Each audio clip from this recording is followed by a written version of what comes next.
500 of them talk about ahkam shar'i, meaning the ahkam, the obligations, and the hurmat of things that is mentioned in Quran.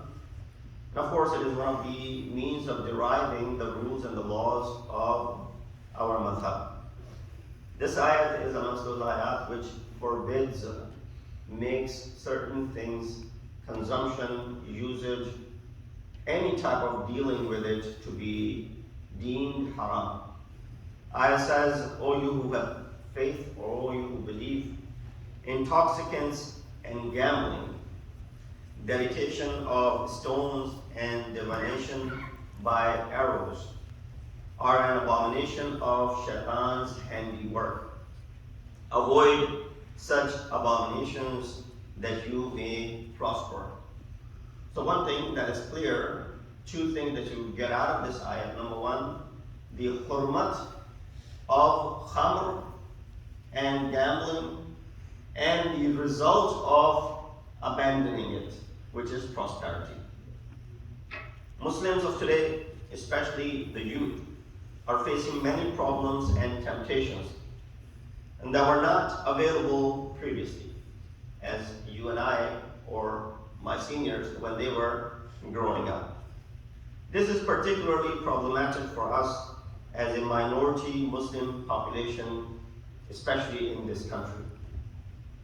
The youth are easily distracted by activities such as addiction to TV, video games, gambling, escort agencies, and other drug-related addictions.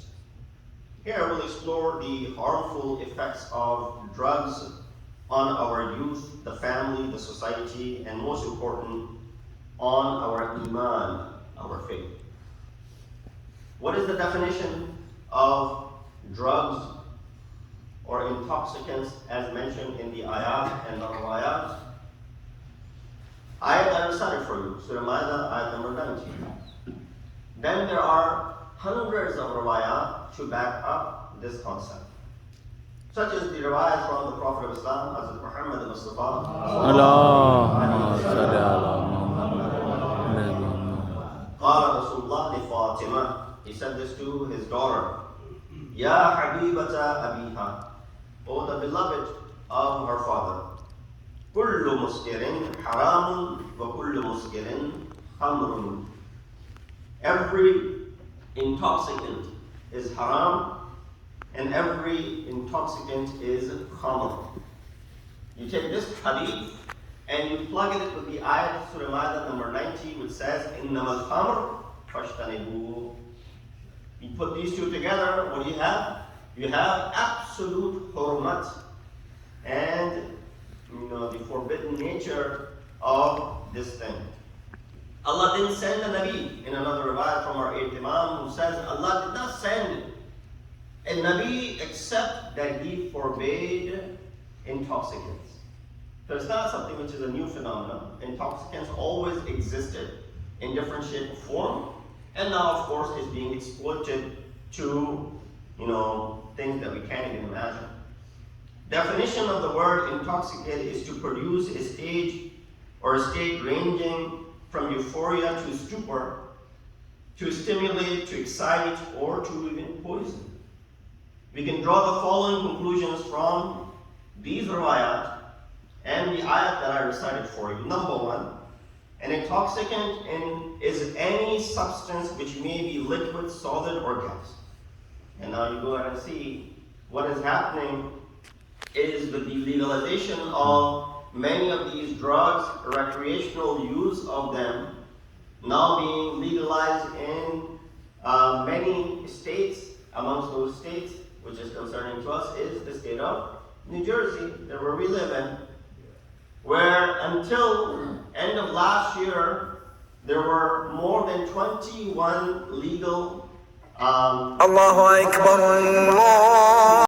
are the following: alcohol, wine, beer, spirits, you name it, all forms of drugs such as cocaine, heroin, marijuana, to name a few amongst many shape and forms that now exist.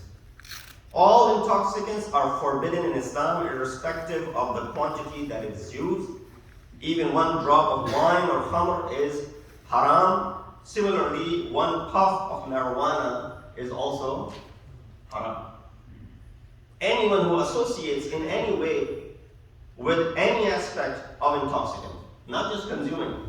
Consuming we talked about is haram. Any way of interaction with it, whether you buy it, you sell it for someone else, you carry it from one place to another place, you become the means of its production, whatever that you can think of, that through which this intoxicant is being produced or transferred or consumed, all different associations with it is forbidden for us. So therefore, when a person uses it, sells it, makes it to deliver to its, another place, it is partnering with shaitan, since all intoxicants are the handiwork of shaitan. Hence, the business of weed dispensary would be haram. I know some of you might be approached that this is a growing business and a lot of profit associated with it. It's already a $13 billion industry till last year, and every year is growing by 15%. These are the figures, the facts that you can find just by Googling it. Then the aspect as to how does this sell and how does one become hooked and addicted to it. Young people are very vulnerable to the influences of the society. You might have a deterrence, but don't expect the same deterrence to be there when it comes to people younger than you. Through their friends, TV, adults, and those that appear to be fashionable in the music and the fashion industries, when they see them consuming it, using it, promoting it through various social media platforms now, it becomes something which is pop culture. Hence, a youngster may find that all his or her friends have experimented with drugs, and now he's feeling left out because everyone else appears to be having a good time. Friends tease him or her for not being too, cool and being too chicken to try this type of intoxicant. This is the first initial state. This unsuspecting youth, who is still, doubting it, whether he should or should not. Now, Walid said, Imam mere piche hai to, Kaaba mere piche, Kanisa mere aage. Imam mujhe roke hai to kheche hai mujhe kufr. Kaaba mere piche to Kanisa mere aage. And it's a double-edged sword that I have Iman behind me and I have kufr which is pulling me. I'm in the middle of it. Kaaba mere piche, which is trying to stop me. I still have some conscience. I still have some lamir. And then Kalisa mere aage, something which is the germ and the root of kufr. It's pulling me into it, towards it. So this unsuspecting youth then decides to experiment only once, just to try it out. Well, how bad could it be? Just try it out once. And then they try it out once. Furthermore, she does not have money to buy these drugs. Someone may offer it for free because you will find these well-wishers around them as well. What this young person does not realize is that the first weakness to please his friends is the biggest mistake he can make in his life. The strategy to young drug pushers is to get as many customers as possible. Once a person becomes addicted or hooked, as we call it, now he's a customer for life. We find that this person, the addicted person, will then beg, borrow, steal, just to make sure that they have enough money to buy these intoxicants for their next fix. It is this vicious cycle of crime that at one point it is haram, and the means to get to it also involve getting into something which is haram. It is for this reason that khamr is known as the mother of all evils in Islam. When you see that certain ideas and concepts and things are hit straight from the head and hard, you find that there's a reason behind it. We did not know that how it will expand, and now we see the results of it. Now, types of drugs that exist. I don't need to educate you on this. There are many types of drugs available in the market. The general effect of all drugs is very similar. That's what we are focused on. The effects of these drugs. Though they may differ in their speed and action as well as the severity of the harm on the body, all drugs directly affect one thing which is common, and that is the brain. Since this is the only way of causing mood changes, and of course we know different types of drugs that exist with different functions. So for example, you have marijuana, which affects the part of the brain that deals with the emotions and memory. So the usage of it is going to cause what? It's going to go ahead and cause lack of emotions, and it's going to cause lack of memory over time. Alcohol impairs judgments, causing memory lapses and blackouts. You have heroin, a highly addictive opiate, gives very high rush, followed by many hours of fogginess. The addict lives day to day for their next fix. That's how addictive this drug is. And then, of course, there are a list of hundreds of others that if I was to just go ahead and count them, it'll take all the time. The harmful physical effects and what can we do about it. These are the two things that I want to focus towards the end of my discussion with a loud Nare Salawat. Allahumma salli ala Muhammad, Ali Muhammad. So we realize that it is bad. Islam has talked about it. But we need to put it into perspective to show the bad nature of it to the extent the person is disgusted so that they will not go near. You know how when it's difficult, of course, you and I are not infallible and will commit sins and will do things which are not allowed. So a person asks Imam, you're infallible. Does that mean you don't have the urge to commit sins? Imam said, we're not infallible like the angels who don't have any urges. We have the ability to commit haram, but with our ability, we suppress it and we don't go towards harm. And then Imam gave a very practical example. Imam said to this person who was sitting who asked this question, Imam said to him, imagine if they brought rotten food for you, you know, your favorite dish, this biryani or this nihari of yours, which has gone bad, has been sitting outside as rotten, and has gone bad and now is brought in front of you. Although this is your favorite dish, will you consume it? Or something, if you find out that there is substance in it which is haram, for example, there's pork in it, will you go ahead and consume that rice or that food that is presented to you? I said, no, of course not. Not only that, I won't consume it, I will abhor it to extend and get it away from me. This is nasty, this is disgusting. Imam said, sins are the same way in front of us. When we come across, if there's a sin in front of us, it is to the extent that it is making us disgusting, and we abhor it even approaching. So with this example, Imam tried to do what is called taqarrub al-dhihni, bring this person closer, seeing that when you see something which has gone bad, you don't like the smell of it, you want to keep it away from yourself, you throw it out in the garbage. If someone asks you to eat it, how would you feel? Disgusted. He said that's how we feel when it comes to sinning. So the harmful physical effects have to be elaborated, explained in order for them to understand the dark nature. Drugs have very damaging effects on an individual's mind and body. The most harmful effects of drugs is on the brain. Now this brain is a gift from Allah subhanahu wa ta'ala, one of the most beautiful gifts that you can imagine. We realize the worth of this brain when we see those who are challenged and who have difficulty, making decisions on their day-to-day life. So this is one of the most important gifts from Allah subhanahu wa ta'ala, most delicate and the most powerful computer, if you want to call it. It is an amazing organ. It must be protected and cherished, and its full potential should be utilized. With that said, when a person introduces a drug into the body, either by nose, mouth, or vein, the drug enters the bloodstream and goes directly to the brain. Doesn't go anywhere else. It is meant to do that.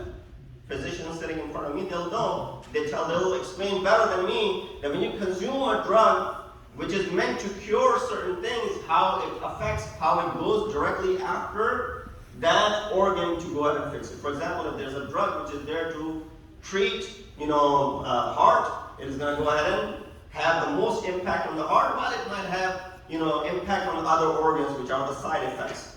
And if it's a drug for kidney, for liver, for other things, it'll affect that organ directly, of course, causing maybe other things along the way as well. So this drug enters into the bloodstream and goes directly to the brain, crosses the blood-brain barrier, and occupies various receptor sites in the brain. This leads to an alteration in the chemical and electrical neuronal functioning of the brain, which also leads to the eventual organic damage. Now, this could be more technical term that could be utilized and studied, which I'm not ready to go and explain, which I cannot comprehend myself. But at the end of the day, it affects the brain. It stops the function of the brain, and different drugs have different functions when it comes to the brain tissue. Although the main effect of the drugs is on the brain, other body organs that are damaged include damaged nasal septum through snorting the drugs, collapsed and clotted veins, kidney, liver, and lung failure to various degrees, damage to the brain, as I mentioned before. Infected needles can cause hepatitis infections, HIV, and other things. All of these are possibilities of the usage of this drug. Now, the way forward. What can we do about it? And the suggestions. If there is someone in your family circle, in your community circle, or close friend who you suspect has a problem with drugs, and I'm sure that is a common thing now, then you must assist them in any way possible. Here are some suggestions about how you can do that. Number one, communicate. Can't single it out, you need to make sure that you engage. Don't pretend that the problem will go away on its own after a few years, they'll realize it, so and so. Everyone goes through this phase in their life, let it just be, let's not intervene, let's not embarrass them. No, that's not how it's going to work. Parents must learn the art of healthy, open communication and discuss issues in an open, frank, and a friendly atmosphere. Talk about it. There shouldn't be any taboo, there should not be any cliche, there should not be any means of saying, oh, this is not something which we talk about in our houses, and this is a discussion which does not belong in our homes. Number two, show sympathy. Don't become mad at this person right away. Don't become harsh towards this individual right away. Show sympathy, because you're treating a patient, how a doctor would treat a patient. Show sympathy like a father would to a son. Even if it's to a stranger, the person who is addicted has a disease. They need help, so treat them like patients. Muslim communities must provide alternative forms of recreation for our youth. These could be in the form of community centers, sports, youth camps, where the youth can socialize in an Islamic environment and are then not tempted to experiment out of boredom. Now, what also this thing does is that it's not going to be there for 24/7, 365 days a year. You'll have these camps, you'll have these workshops, maybe 4 or 5 times a year. Is it enough to counter the exposure that they're getting? Definitely not. But what it'll do is when these sort of topics are discussed in this friendly environment where they're hanging out with kids of their age, and when this sort of topic is being discussed and the harmful effects of it is being talked about, then it will create a sense of shame when they are by themselves. The addicted youth should be encouraged to turn to Islam, because more than likely when they're doing this is the need because there's a void in their lives, and that is called Islam. They're away from the religion. They're away from the teachings of Islam. They're not regular when it comes to their salat and so They're not regular when it comes to the other wajibat that they have, and due to the absence of these obligations, which will go ahead and be a counter to all of these vices, this is easily replaced. Mothers have a very important role to play in the upbringing of their children. We can't emphasize more than that. And last but not least, make dua. Dua has power, but you need to do dawah along with the dua. From all the Muslims, youth in our community and throughout the world, we have a responsibility to look after our youth and protect them from the dangers of the society, because they are the future of this society. And therefore it is important that we talk about these topics, understand how it is going to affect us head on, because unfortunately New Jersey is one of those states where this has become legal and you can easily purchase these things from these weed dispensaries. They are available as long as you're willing to pay a price for it. So we ask Allah subhanahu wa ta'ala to protect us all from the vices of intoxicants that exist around us. We ask Allah subhanahu wa ta'ala to give us tawfiq and ability to counter them. We ask Allah subhanahu wa ta'ala to protect our children, especially from all the vices that exist. In that hadith, وَأَبْلَغَ الْمُوعِدَ كِتَابُ اللَّهِ وَبِاللَّهِ مِنَ الشَّيْطَانِ الرَّجِيمِ بسم الله الرحمن الرحيم